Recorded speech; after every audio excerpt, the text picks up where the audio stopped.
Welcome to State of Politics live stream. Today is Wednesday, and we have a topic that's pretty important because right now the U.S. and China, they're engaged in a two-front war, one in the shadow and the other one up front.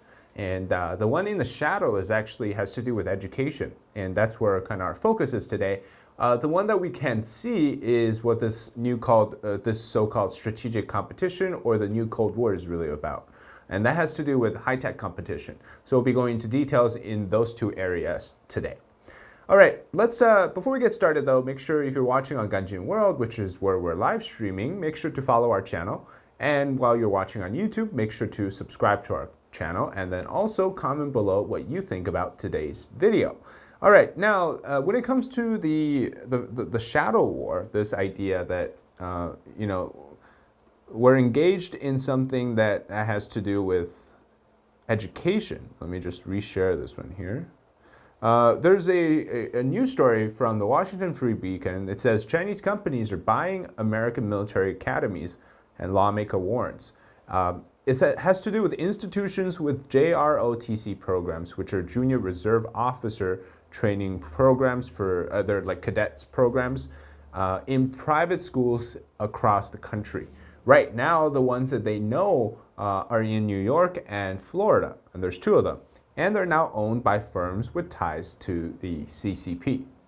Okay, let's just briefly read on this. It says Chinese firms with ties to the Chinese Communist Party have in recent years purchased American military academies that operate military officer training programs. In 2015, a member of the Chinese People's Political Consultative Conference, which serves as the Chinese Communist Party's political advisory board, purchased Donald Trump's alma mater, the New York Military Academy, for $60 million. Conference member Mu Tianchuan, secured that purchase after a bidding war with another Chinese conglomerate. 2 years later, a Chinese education conglomerate purchased the Florida Preparatory Academy as part of its plan to create a global educational alliance system. The organization partnered with the CCP-controlled regional government agency on the, some things popping up here. Let me just turn that off. On the initiative, and both the New York Military Academy and Florida Preparatory Academy operate Junior Reserve Officers Training Corps programs which train future military officers. The concern comes from lawmaker Congressman Michael Waltz from Florida, who is a member of the House Armed Services. He is on the Armed Services committee, but he's a very staunch defender against the Chinese Communist Party in Congress. The concern overall is really about the idea that now American private institutions are being exposed and they're being bought by Chinese firms with heavy ties to the Chinese Communist Party, who are also housing the program that trains future American military officers. In this environment, you can kind of consider why it's considered like this shadow war against America, right? They're secretly buying up educational institutions, and frankly, they've been doing so for the past decades. If you consider the Confucius Institute, which you probably heard of, there are these like so-called cultural exchange institutions that go partner up with high schools, with university and colleges, and they try to say that we're here to teach the Chinese language, but in reality, it's about soft power export to bring on this image of China through those institutions for the younger audience, which are students. Here's the interesting part about this, though. So the military academy, the one that's in New York, which is the Donald Trump's alma mater, they've been basically trying to, so here it says, according to Chinese state media, the Chinese firms have entered the private school market in the hopes of cashing in on Chinese students' quest for admission into a U.S. college. According to Chinese state media, the goal here is to bring more Chinese students into U.S. institutions through these U.S. private schools, which are owned and operated by a Chinese firm, again with ties to the CCP, in hoping that they can fill spots for the international students at different college campuses across the country.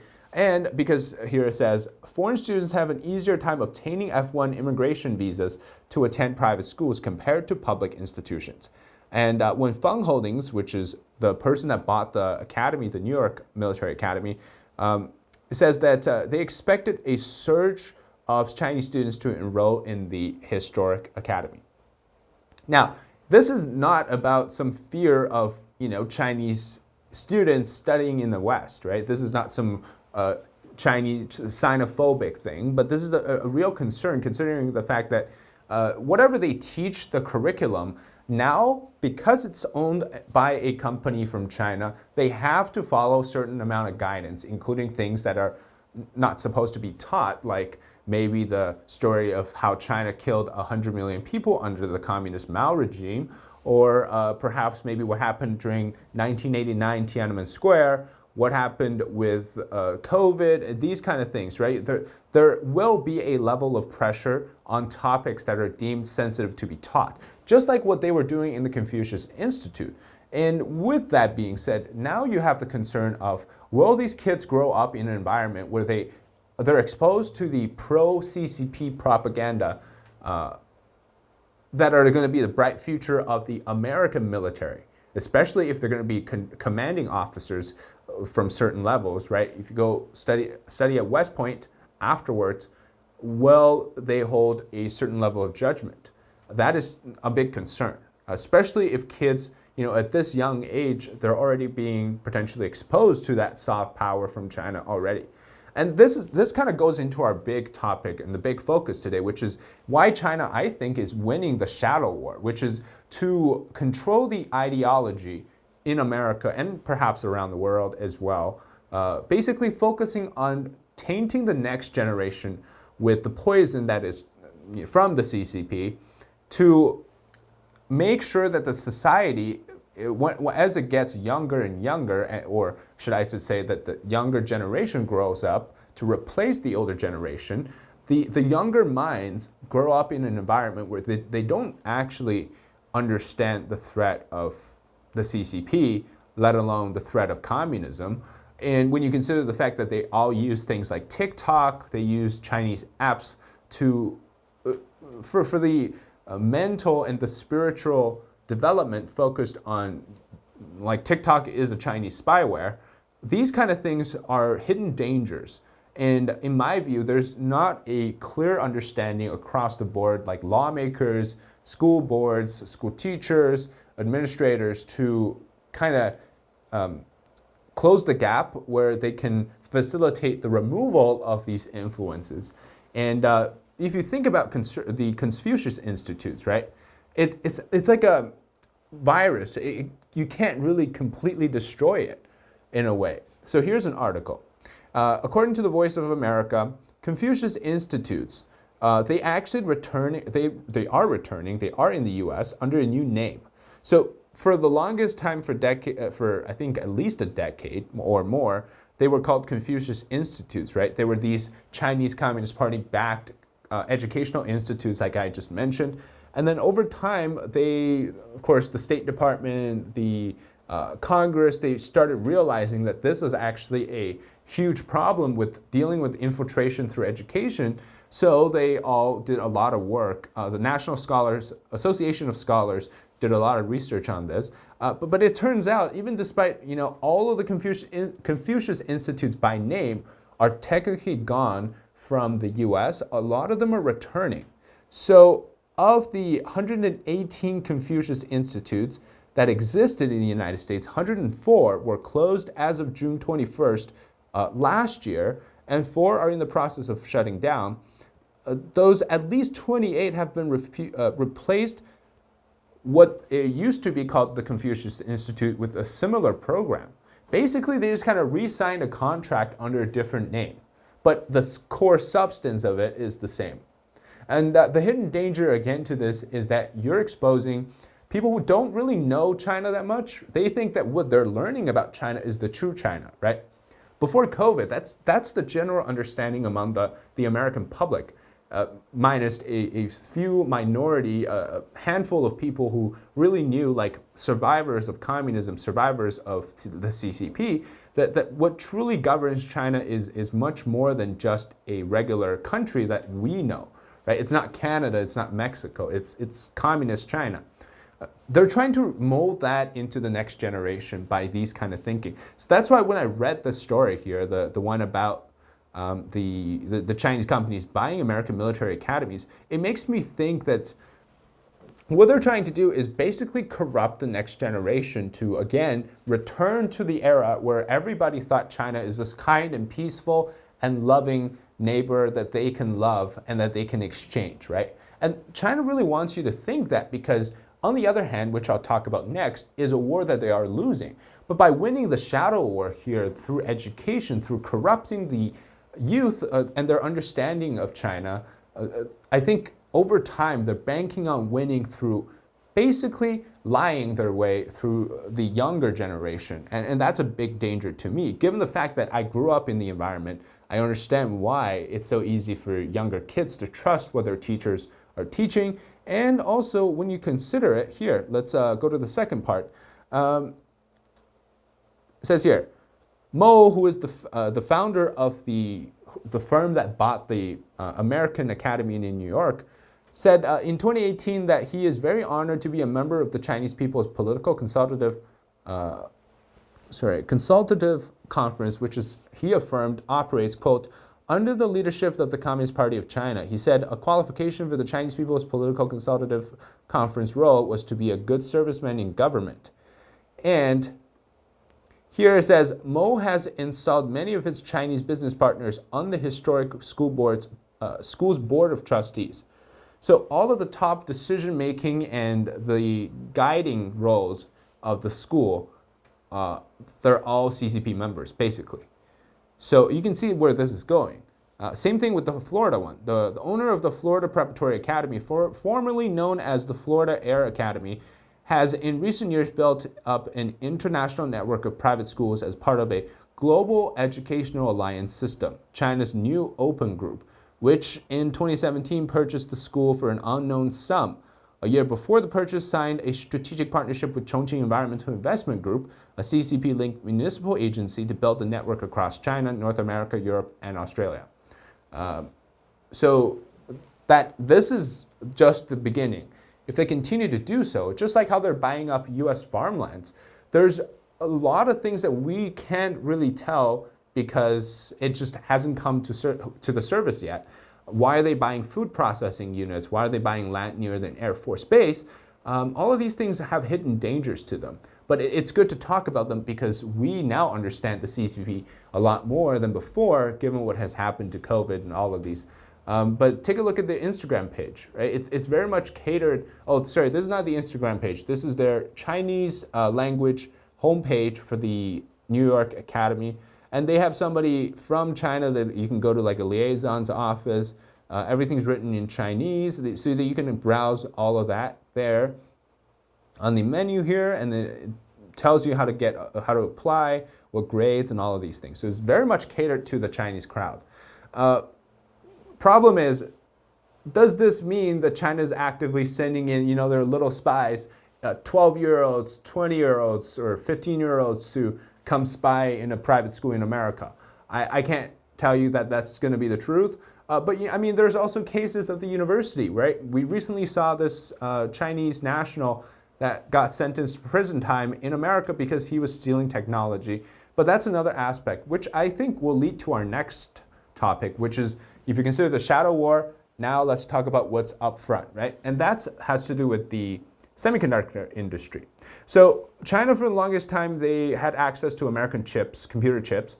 After bans, recently there was a ban against exports to China.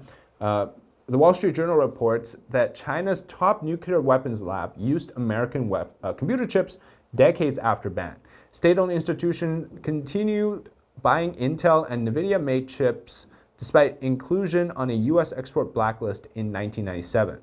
So basically, China's been trying to circumvent the problem that they have, which is real, is that they can innovate cutting-edge chip technology, whereas the West, the U.S., together with its allies, can't.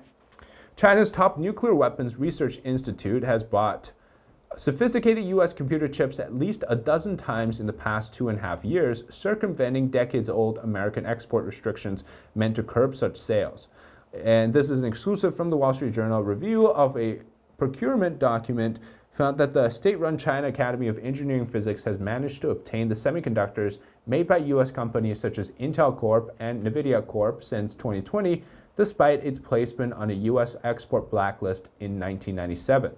The chips, which are widely used in data centers and personal computers, were acquired from resellers in China. Some were procured as components for computer systems, with many bought by the Institute's laboratory studying computational fluid dynamics, a broad scientific field that includes the modeling of nuclear explosions. All right, so that's the context for what we're going to talk about next. The reason is, right now, the US, so according to this article, US, Japan, and the Netherlands are trying to join together, basically, to ban US imports, US exports of chips to China. And it's a huge deal because in this new US-China trade war, competition, strategic competition, Cold War, etc., whatever you want to call it, this battle between the US and China, China's losing on the tech front a lot because, for one, they can't innovate the cutting-edge 3-nanometer semiconductor chips. The most they can do is the 7-nanometer one, so meaning that they can't lead the world in innovation, especially when it comes to the cutting-edge technology like chips and space. They also are losing in the alliance department, right? The further that they help Russia, the more alienated they are on the international stage. And now what the US is trying to do is, after passing their CHIPS Act, trying to put the strangle on China to limit the amount of exposure to technology that they have in the semiconductor industry. They have to further press down on it, and this is the latest move. So allegedly soon that the Japan, Netherlands, and US officials are going to join together for this export ban to China. Now, why Netherlands? Because Netherlands has ASML, which supplies the actual machine for making the chips to companies like TSMC in Taiwan, to Intel, to NVIDIA, and all of these companies. So the Netherlands is a huge component of chip making around the world. And you also have of course, Japan has their own chips, but they're a huge tech hub, and of course the US with its allies. Nothing's confirmed yet, but finalizing this, it says Bloomberg reported on Friday an agreement that has been finalized, and two people familiar with the matter later confirmed the news to Reuters. The United States in October imposed sweeping export restrictions on shipment of chip-making tools to China, seeking to hobble Beijing's ability to expand its chip industry and enhance its military capabilities. The problem here is when China does get their technology, it's dual use. It's military and civilian at the same time. Whatever is being made can be used in both applications. And so, again, like I said, you have more power in the brighter or the upfront, which is this war over chips, right? Cutting edge technology. But underneath of that, China's winning the other war, which is infiltrating education, infiltrating ideology into the United States, including using TikTok and other means. But education is a big aspect. This is kind of my question, right? Can we balance that? If you're losing one, but you're winning the other, the US obviously would also win in something like a military confrontation with China. But if your military is ideologically corrupted by the CCP, how effective can that be in the long run? And really what I'm trying to get to the point is that you have to kind of watch for your backyard as well. There's always a saying like, you know, if both of your parents, you grew up, both of your parents were busy working, you never got that family time together, you start to develop distance from your family, right? It could affect your psychological, your mental behaviors and all of these things. Could that kind of apply here where you always go broad and you go big on the big problems, which are super important, right? Because you don't want China to have that to dominate the cutting edge technology field, but you also kind of have to worry about what's within, right? If your next generation will still be able to continue the legacy that you're trying to put out without defending it. Of course, lawmakers are super concerned and they're trying to find solutions to these problems. And I think that's where you have, you know, Florida Governor Ron DeSantis doing a lot of the stuff like combating communism in the state of Florida, banning like North Dakota and Florida are doing, they're banning the sales of US farmland to China. they're doing a lot of these measures. So it has to be a two-front war where the US has to win both. Think back to the Cold War, just as we conclude here. During the Cold War, it was clear that the ideology side of communism was a no-no, right? They just had to fight the financial side and the military side, which were kind of together because of the military-industrial complex.